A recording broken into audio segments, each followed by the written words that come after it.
1800년대 후반 영국의 비숍 부인은 조선을 4번이나 방문하여 조선과 그 이웃들이라는 자신의 책에 조선에 대한 기록을 남겼습니다. 조선 사람들은 잘생기고 예쁘며 체격이 좋다. 게다가 손이 희고 작고 섬세하다. 비숍 부인은 여성의 몸으로 장기간 조선을 여행한 대담한 영국 여행가입니다. 그녀는 1894년에 조선을 처음으로 방문했습니다. 1800년대 말인 1894년에서 1896년은 조선의 격변기였는데요. 당시 조선은 동학농민운동, 갑오개혁, 청일전쟁, 을미사변이 연이어 일어나며 혼란스러운 상황이었죠. 비숍 부인은 나룻배를 빌려 북한강을 따라가기도 하고 금강산을 오르기도 하며 몇 달간 조선의 산청을 구경했고 한순간 돈이 떨어져 만주로 쫓겨갔다가 재방문하는 우여곡절을 겪기도 했습니다. 그 과정에서 그녀는 조선의 격변을 목격하게 되었고 조선과 그 이웃들이라는 제목의 기록을 남겼습니다. 비숍 부인은 조선에 거주하는 중국인을 통역가로 고용하며 몇 달간 전국을 다녔습니다. 그녀는 조선을 거주하며 자립하는 한국인들을 보며 서구 우월주의 편견을 버렸다고 합니다. 그녀의 방대한 기록에서 조선에 대한 흥미로운 점을 꼽아보았습니다. 그 기록에 따르면 당시 조선 성인 남자 1000여 명 대상으로 조사한 자료를 예로 들며 평균 키를 언급하기도 하였는데요. 1897년 조선의 성인 남자 1000여 명을 대상으로 조사한 자료에 근거해 당시 남자들의 키를 언급했는데 키는 크면 1m 80, 작으면 1m 48이었고 평균은 1m 63이었습니다. 참고로 서울대학교 해부학팀이 조선의 6월 100여 구를 대상으로 측정한 결과치 또한 남자 평균 키는 161.1cm였고 여자는 148.9cm였습니다. 결과적으로 조선의 남자 평균 키는 161에서 163 사이로 지금보다 10여 cm 정도 작았습니다. 당시 주변국에 비해 큰 키라고 할 수 있는데요. 최근 AI 기술의 발달로 조선 후기도 일정 강점기에 찍은 사진의 화질을 복원하는 작업이 활발하게 이루어지고 있습니다. 그 사진들을 보면 비숍 부인이 왜 이런 말을 했는지 실감할 수 있답니다. 비숍 부인의 기록에 따르면 1897년 조선 계양장에 거주한 외국인의 수가 있습니다. 조약 체결로 외국인들에게 개항한 세 곳의 항구는 제물포항, 부산항, 원산항이었고 이곳에 거주한 외국인들의 수는 총 13,000여 명이었습니다. 의외로 많은 외국인이 조선에 머물렀다는 사실을 확인할 수 있습니다.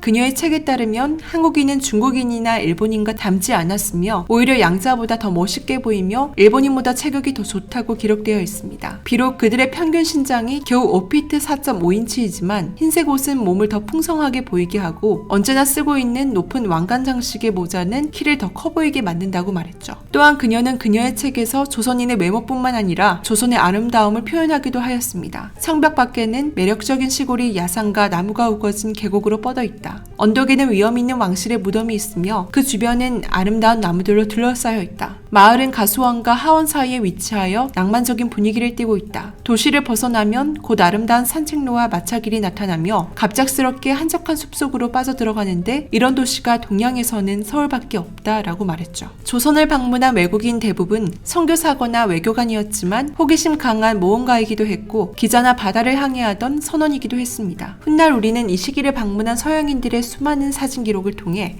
조선을 볼 수 있는데요. 100년 전 푸른 눈의 외국인들이 경험한 조선인들의 특성 중 용기를 끄는 부분이 있습니다. 바로 조선인의 외모 칭찬입니다. 당시 외국인들이 찍은 사진을 보면 그 이유를 알 수 있는데요. 깔끔하게 차려입은 하얀 한복에 검은색 갓, 위풍당당한 풍채가 지금 봐도 남달라 보이는데요. 양반뿐만 아니라 서민도 마찬가지였습니다. 마크 트롤로프는 1915년 한국 성공의 사역을 기록한 더 처치 오브 코리아 책을 저술하였는데요. 이 책에서 한국인은 일본인에 비해 어깨의 머리 하나만큼 크며 건강하고 잘생겼다. 조국을 위해 일제에 항거하는 용기 있는 백성이라고 표현하고 있습니다. 그리고 독일인 오페레트의 조선기행 레이세나크 코리아에 따르면 조선인은 일본인보다 강한 자립심과 자유로운 동작을 보이고 있고 일본인보다 우월한 신체적 조건을 가지고 있다라고 표현했습니다. 국민성 또한 좋으며 중국인들보다 뛰어나다고 기록했습니다. 탐험가였던 세비즈 랜도우와 천문학자였던 미국인 퍼시벨 로웰, 구한말의 영국 특파원이었던 맥켄지 기자도 비슷한 이야기를 합니다.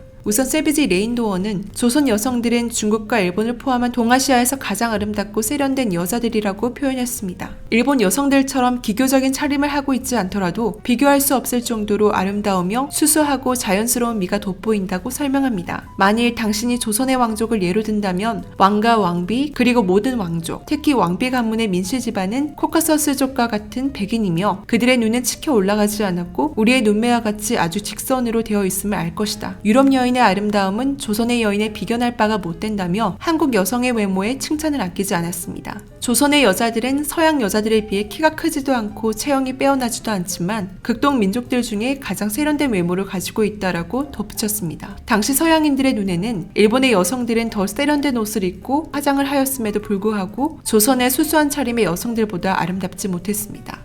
심지어는 조선의 여성은 유럽 여성의 아름다움의 표준에 가장 근접한 민족으로 보았습니다. 랜도어는 아시아에 거주하고 있는 거의 모든 인종의 표본이 이 조그만 반도에 정착한 것처럼 보인다고까지 말하며 한국인들의 외모에 칭찬을 아끼지 않았습니다. 독일 상인이었던 오페르트도 실제 그 나라를 여행하는 동안에 인상이 고매하고 차분하게 보이는 사람들은 꽤 많이 보았는데 만일 그들이 유럽풍의 전통 복장을 하고 있었다면 그들은 유럽인으로 착각했을지도 모른다라고 말했죠. 한동안 온라인상에서 화제가 됐던 조선시대의 기생들이나 이후 왕자의 사진을 보면 이들이 왜 이런 말을 했는지 알 수 있습니다. 세비지 랜도어는 조선시대의 복식, 즉 한복의 아름다움에 예찬하였는데요. 한복만이 가지고 있는 수수함과 아름다움이 조선인의 성품과 어우러지는 것을 깨달으면서 찬사를 보냈습니다. 랜도어는 조선을 방문한 이들 가운데 미의식이 뛰어난 화가이기도 했습니다. 랜도어의 책에는 조선인들이 보인 반응을 묘사한 대목이 있습니다. 몇 달 동안 내가 날마다 거리에서 스케치하고 있는 것을 보고서 사람들이 나를 잘 알게 되었다. 그들은 예술적이지는 않더라도 예술을 매우 좋아한다. 나는 그들 가운데서 많은 친구를 사귀었으며 인기를 누릴 때도 있었다. 조선 사람들은 드로잉과 묘화를 이해하는 속도가 매우 빠르다며 예술을 진정으로 이해하는 민족이라고 말했습니다. 서양인들이 조선인들이 미개하고 무서워했다라는 기록과 다르게 많은 서양인들에게 조선 사람들은 외모가 뛰어나며 예술을 사랑하는 선한 민족이었습니다. 일제강점기 시절 우연히 조선에 오게 된 영국인 화가 엘리자베스 키스는 조선의 매력에 푹 빠져버렸는데요. 그녀는 당시 유럽 예술계에서 인기이던 동양적 색채와 일본 판화를 배우기 위해 일본에서 5년이나 거주하다 우연히 조선을 방문하였습니다. 그녀는 남녀노소 가릴 것 없이 자국의 독립을 위해 싸우는 조선인들의 모습에 감동을 받았다며 가정 내에서 여자들은 남자들보다 하대를 당하지만 3.1 만세운동에서는 여자들도 남자 못지않게 잘 싸웠다. 한국의 여자들은 기회가 있을 때마다 그들이 얼마나 강인한지를 보여주었다라고 말하기도 했습니다.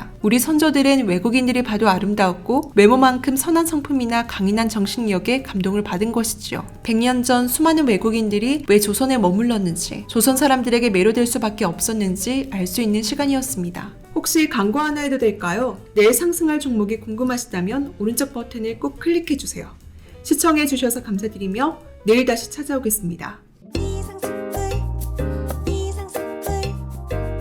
주식을 모르면 이상스쿨 주식을 모르면 이상스쿨 주식을 모르면 이상스쿨 주식 모르니 이상스쿨